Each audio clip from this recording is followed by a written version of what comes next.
Ito nakikita ko rito, itong si Frasco, Pamilya Garcia ay may pakinabang pa dito sa Marcos administration. Kaya hindi talaga nila maitakwil-takwil. Tandaan po ninyo, no, nung nakaraan, mayroon pinaka naunang issue itong si Boyeng Rimulya, yung kanyang anak na dawit doon sa pagtanggap di umano ng Mary Jane, no, high grade. Pero hindi ito tinanggal. So, ganito yung Marcos administration, once na may pakinabang pa sa kanya, hindi niya ito tatanggalin. So ano bang pakinabang dito ng Marcos administration? Matatandaan natin ang Cebu City napakalaki po ng potensyal na magdala ng panalo kung sino man ang kanyang susuportahan dito at kung sino man ang hawakan na politiko. So balik pa rin po ito sa tamang issue na politika pa rin ang dahilan nito. At isa pa, ang isa pa sa dapat natin mapansin na buong sambayan ng Pilipino ay ang pagtitipid na sinasabi nitong Marcos administration, budol. Bakit kanyo mga kapartner? Kasi ngayon lang po yan na itatag. Kumbaga pampalubag-loob lang yan para wag ka lang bumaliktad. Parang ganun ang sinasabi ng mensahe nito na pagkakatatag nito at pagbibigay ng posisyon dyan kay Frasco. In short mga kapartner, ito ay maliwanag, pag-aaksaya ng pera to the extent na para mayroon po silang makuhang butante pagdating ng 2028 eleksyon. Matatandaan po natin itong asawa ni Frasco na si Joke Frasco ay tinanggal po ito ng National Unity Party. O tinanggal po bilang ang tawag yan, tinanggal si Frasco sa kanyang partidong National Unity Party dahil sa pagtanggi na suportahan ang pagbabalik sa pwesto bilang speaker ni dating House Speaker Martin Romualdez. Kasi matatandaan natin yon partner, no? Parang si Tiangco, pinagpipilian yun, si Frasco, Joke Frasco, at sa pagiging Speaker of the House. Hindi sila sumusuporta kay pagbabalik sa pwesto ni Martin Romualdez. Pero partner, ito mukhang premyo ito partner. Kamara, nagdagdag ng 3 deputy speakers. Isipin mo, 3 deputy speakers. Joke Frasco, ibinalik bilang House Deputy Speaker. Ibinalik sa pagkagiging Deputy Speaker si dating Deputy Speaker. Dati na palang Deputy Speaker ito. At Cebu 5th District Representative Joke Frasco.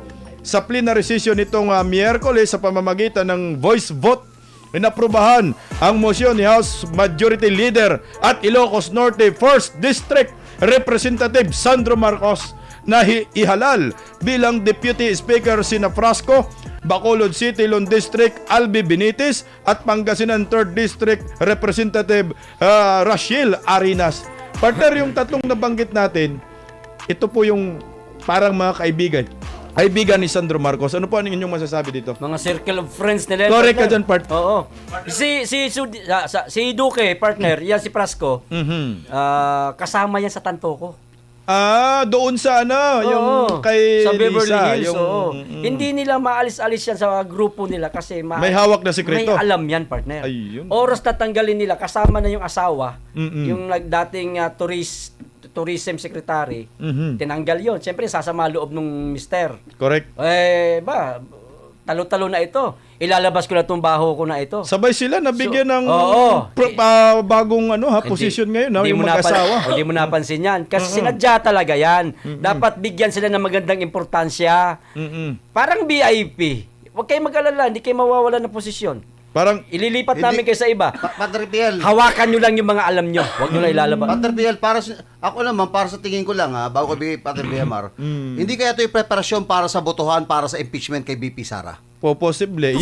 Posible. Natural na yan. Alam na natin yan. Pinupwesto ni Sandro Marcos kasi. Total, napunta naman po tayo sa Cebu. Nabanggit po kanina si Frasco na ito na umano ang kinakapitan ng Marcos admin na isang political dynasty dyan sa probinsya ng Cebu. At kamakailan ay nag-resign po ito sa pagka-Department of Tourism Secretary. Yung pala, ito na po ang nangyari. Dating Tourism Secretary Frasco, nanumpa na sa bagong posisyon. Pinangunahan ni Pangulong Ferdinand Marcos Jr. ang panunumpa sa tungkulin ang dating kalihim ng turismo na si Cristina Garcia Frasco bilang Presidential Advisor for Sustainable and Resilient Communities. Anong klaseng departamento? Resilient Communities. Parang to? parang kay Papa din yan, Papa Gadon. Parang ganun lang. Oo. Dinagdag lang. Baka nga tatanggalin na kay Gadon eh. Anak ng kamuti, dagdag sahod na naman ito. Kasi wala man nagawa si Gadon. Kaya nga eh. Huwag Ito- yung patanggal yung mga yan. Kasi Bakit? pag nanalo si Inday, yan yung applyan natin. Oo, tama. Di ba? Oy! Oy! Papa! Tuloy muna tayo. Hindi na Papa Gadon, Papa Badong. Ito sa isang seremonya na ginanap sa Malacanang Palace, binati Hoy! ni Marcos si Prasco sa kanyang pagkakahirap. Ayan. May tiwala pa rin daw mga kapartner itong si President Bongbong Marcos kay Prasco pagkatapos niya tinanggal sa pwesto. Ano po ang inyong masasabi dito? Partner, ako muna mauna ha. Ang haba nyo eh. Mga partner, hindi naman talaga sa tinanggal. Niloloko lang tayo eh, pambihira. Kaya nga eh.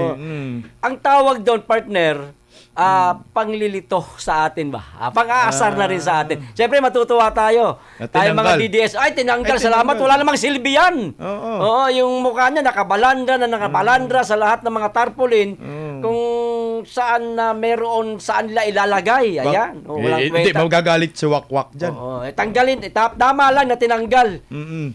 Naknantutsa, isang oras makalipas. Lumipat lang pala. Ng departamento. Oo. Mm. Ano yan, partner? Ano? May pambubudol pa. Pambubudol. Pambubudol pa. Total. Partner, bas muna kayo. Nag-Raymond na. Okay, alam nyo, nananawagan po sila, no? Etong Malacanang, nananawagan sila na magtipid tayo. Maski yung mga aircon, wag nila masyadong malamig. Ang point ko po dito, ano po itong ginagawa ninyo? Isang palpak na sekretary ng tourism, hindi niya napalago ang tourism sa Pilipinas. Samantalang lahat, partner, yung mga kapitbahay natin, merong revenge tourism. Ito yung partner eh. Dahil matagal na hindi nakalabas dahil sa COVID ang mga tao, sabik na sabik silang maging turista. Mm-mm. Pinutakti po yung ating mga kapitbahay, Vietnam, Thailand. At Indonesia. Indonesia, yung Bali niya. Bali, Indonesia. Alam Ayan. nyo, Partner, sayang. kakasabi ko ng Indonesia, yung ads lumabas, Indonesia. Kita Tourism. nyo, tourism. Oo. Alam nyo, partner, sa totoo lang po, maski Pilipino partner, Mm-mm. mas gusto pa nila mawalang ano sa'yo, partner, kasi alam ko, ikaw may isa kang munyaman. Bagsak partner. Isa kang munyaman na may-ari ng resort dyan sa Siargao. Totoo naman eh. Pagmamalaki natin yan. Oo naman. Alam mo, partner, mas mura talaga ang magpunta sa ibang bansa kaysa dito sa atin. Siargao. Talong-talo tayo, partner ng ibang bansa. At pagpunta mo ron, halos wala kang intindihin na magnenenok ba tong lumalapit sa akin o ano. Correct. Talaga. Inaalagaan nila yung mga turista, partner, na Exactly. mapalayo kayo sa mga dito sa NAIA pa lang, paglabas nila, hindi ka ma-hold up dyan, hindi ka, tatagain ka ng mga taxi, matatraffic ka, partner. Ang hirap talaga rito maging turista sa Sa Pilipinas. Pilipinas. Bago At walang tulong. Ito si Prasco. Correct. Buhat nung nung naupo po to, May kontrobersya na sa ads yun eh. sa ads pa lang, di ba? Yung mga Doon pa lang. kinuha yung mga video, no? Correct. Correct, sa Kinuha ibang yung, bansa. kinuha yung mga video ng ibang bansa, partner. Exactly. Kahiya yun. Ang dami-dami magaganda sa atin eh. Alam niyo, sa natural beauty po, walang tatalo sa Pilipinas. Correct. Yan. Pero hindi lang po dapat natural beauty. Dapat yung turista na nasanay na pag-tourist sila sa ibang bansa, tourist-friendly partner eh. Exactly. Dito sa atin talagang, turista, tagain natin yan. Pagsakay mo sa taxi, kinukontrata na. Taga. Talagang Hindi ang lang- hirap maging turista. Hindi rito, lang partner. hindi lang tinataga, ninanakawan pa. Exactly, partner. Bago rin, partner, basa mo tayo ng komento, partner. Sabi ni Lorna Cabinera, please do not call Abante as pastor. Call him Mr. Abante. Pastor is a deep meaning and he is not qualified to be addressed as one. Mukhang pastor kasi talaga siya, di ba? Actually, pastor siya ng Metropolitan Bible Baptist Church in Santa Mesa. Bishop kung may tuturin. Bishop nga siya eh. Reverend pa nga yata ang tawag. Oh, dyan. Partner, Reverend. tuloy ko lang ng konti na lang. Sige. Imbis na tanggalin lang si Prasco at manahimik na si Prasco, Gumawa pa. ginawan pa ng sariling agent. Si Gadon din para hindi pwedeng ilagay si Gadon kung saan-saan nag-create. Partner, wala na nga time pera eh. Nag-ano ka pa? Di ba? Akala ko ba magtipid? Swerte nila dahil halos walang ginagawa yan. Mm-mm.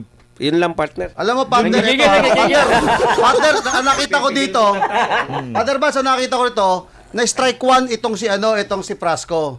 Doon sa, di ba, yung pinicture niya na ibang bansa. Strike Correct. one yun. Pangalawa, na-strike to siya nung mapunaan siya doon sa mga picture na siya, ay pagmumukha niya, yung inilagay niya. Sa lahat ng Oo. airport yata yung Instead partner. na tanggalin siya, kasi alam ko, nakikita ko dito, Partner, dagdag ko lang pati logo. Pati logo. Yun. Oo, pati logo. Mahal na logo, di ba? Oo, yung mahal na logo. Kumbaga, strike na siya. Imbis na tanggalin ni Pangulong Bongbong Marcos itong si Frasco, kasi kapag tinanggal niya ito, magtatampo itong mga taga Cebu. Di ba? Mawawalan siya ng alyansa dyan. Hindi na nga nakaupo itong si Garcia. Ngayon, partner, sa aking pagsusuri, sa SRC. Ano ba tong SRC na to?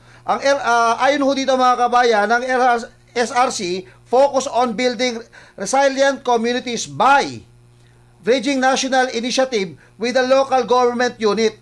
Responsibilities and advisors to task with ensuring that local economies and livelihood can adapt to the tribe despite climate-related challenge. Yung pala partner parang siya yung nagmo-monitor sa mga local government. Di ba? Alam ko trabaho na ng DILG yan eh.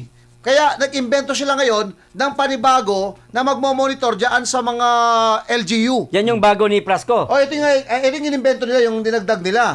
So ngayon, para bang ibig sabihin ba ito kasi ang mga local government is under the DILG. Yan nga nagmo-monitor diyan. Pero dahil nga na strike 1, na strike 2, na strike 3, hindi niya pwedeng basta, Frasco, sorry, tanggal ka na. Hindi ka mukha kita, Tatay Digong. Pag na-strike 1 ka na, na-strike 2 ka na, ay, pahinga ka na muna. Kamukha kay yung, Magdalo ba yun? Yung kalaban ni Trillanes. Paildon. Paildon, di ba? Paildon, Ito mga partner, ang nakikita ko dito, ayaw niyang mawala dahil alam niya, pag nawala ito, magtatampo po ang Garcia. At kabilang dyan, partner, nanumpa. Ewan ko kung matatapik pa natin, partner. Didagdag ko lang papyaw na lang ako. Yung asawa niya, partner sa NUP yun. Yun, idudugtong natin yan. Mamaya na ako sa Correct ka dyan, partner. Hindi ko naman nakukunin yan. Dahil dyan, partner, basahin muna natin yung komento ni Just T76. Yan ang nagsabi na 500 pesos na Noche Buena at ngayon pang disaster na. Sabi naman ni Inday Bidak, please wag muna maghikayat ngayon ng no remittance sa mga OFW dahil only the OFW help still balance the Philippine economy. If walang padala, it may cause recession, please po. At maraming salamat sa pakulay, Erika Nunaka. Thank you so much. Alam nyo po, hindi po natin yan kung ang mga OFW hindi magpapadala. Correct, oo. Hindi natin mapipigilan yan. Kasi lalo na ngayon, hindi naman pinagbibigyan ng pansin ng gobyernong Marcos ang mga OFW. No, galing sa digmaan, hindi man sinalubong sa airport. Possibly, partner Baymar? Ayan, ito nakikita ko rito, itong si Frasco, Pamilya Garcia, ay may pakinabang pa dito sa Marcos administration. Kaya hindi talaga nila maitakwil-takwil. Tandaan po ninyo, nung nakaraan, mayroon naunang issue itong si Boyeng Rimulya, yung kanyang anak na dawit doon sa pagtanggap di umano ng Mary Jane, high grade. Pero hindi ito tinanggal. So, ganito yung Marcos administration, once na may pakinabang pa sa kanya, hindi niya ito tatanggalin. So ano bang pakinabang dito ng Marcos administration? Matatandaan natin, ang Cebu City, napakalaki po ng potensyal na magdala ng panalo kung sino man ang kanyang susuportahan dito at kung sino man ang hawakan na politiko. So balik pa rin po ito sa tamang issue na politika pa rin ang dahilan nito. At isa pa, ang isa pa sa dapat nating mapansin na buong sambayan ng Pilipino ay ang pagtitipid na sinasabi nitong Marcos administration, budol. Bakit kanyo mga kapartner? Kasi ngayon lang po yan na itatag. Kumbaga pampalubag-loob lang yan para wag ka lang bumaliktad. Parang ganun ang sinasabi ng mensahe nito na pagkakatatag nito at pagbibigay ng posisyon dyan kay Frasco. In short mga kapartner, ito ay maliwanag pag-aaksaya ng pera to the extent na para mayroon po silang makuhang butante pagdating ng 2028 election. Dahil dyan, may nagpakulay, partner Baymar. Maraming salamat, Jeneline Parcasio sa Pakulay. Thank you so much po sa inyo. At partner, ito na nga ho, dediretso pa rin tayo sa Cebu. Dediretso pa rin tayo kay Prasco. Matatandaan po natin itong asawa ni Prasco na si Joke Prasco ay tinanggal po ito ng National Unity Party. O, tinanggal po bilang, ang tawag yan, tinanggal si Prasco sa kanyang partidong National Unity Party dahil sa pagtanggi na suportahan ang pagbabalik sa pwesto bilang speaker ni dating House Speaker Martin Romualdez. Kasi matatandaan natin yun, partner, no?